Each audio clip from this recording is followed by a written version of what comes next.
পৃথিবীর ভিতরে যত সরকার হোক এই বাংলাদেশে হাসিনার মতন উন্নয়ন কোন সরকারে কইরা দিয়া যেতে পারে না আর পারবো না। এই যে ভাই 32 নম্বর বাড়িটা ভাঙলো, দেন এই বাড়ির থেকে কি সব খারাপ সিদ্ধান্ত হয়েছে?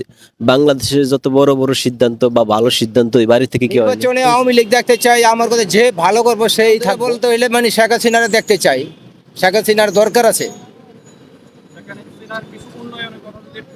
উন্নয়নের বলতে মানে এই পৃথিবীর ভিতরে যত সরকার হোক এই বাংলাদেশে হাসিনার মতন উন্নয়ন কোন সরকারে কইরা দিয়া যেতে পারে না আর পারবো না।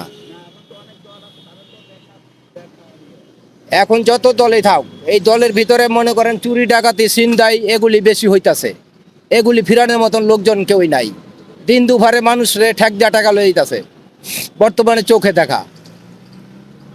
আর হাসিনার 16 বছরের ভিতরে এই পর্যন্ত রাজনীতি করে গেছে, কোনো একটা ছিনতাইকারী রাস্তায় পাই নাই, কোনো একটা টোকাইও সাহস পায় নাই।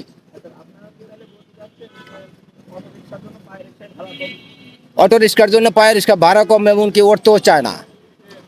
আর অটো রিক্সার কারণে মানে আজকে এই অবস্থা, রোডে জামজাট, মহল্লা একটা মানুষ পার হইতে পারে না, গল্লির ভিতরে খাড়ি থাকতে হয় গাড়ির লিগে। ভুল, সবচেয়ে বড় ভুল আসলে একটা জিনিসে ওই যে যেটা দাবি করছিল ওই জিনিসটা মানে নাই, মাইনা গেলেই সবচেয়ে ভালোই। তো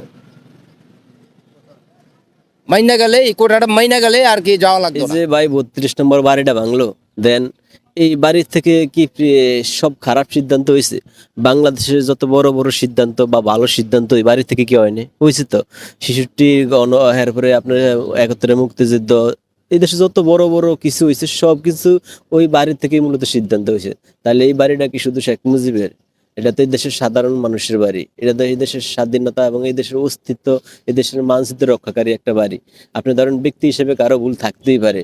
আপনার 71 সালের আগে শেখ মুজিব তো একটা হীরার মণি ছিল মানুষের কাছে, কিন্তু রাষ্ট্র ক্ষমতা গেলে কারো ভুল থাকতেই পারে, স্বাভাবিক। কিন্তু আপনি আলাদা প্ল্যাটফর্মে আলোচনা করতে পারেন, কিন্তু ওই বাড়ি কি কথা কইতে পারে? ওই বাড়ি কি কারো আঘাত করতে পারে? ওই বাড়ি তো ইট পাথরের তৈরি। তাইলে এই বাড়িটা ভাঙলেন কি কি লাভ হইলো ভাই? আমি মনে করি ভাই এই বাড়িটা ভাঙ্গা উচিত হয় না।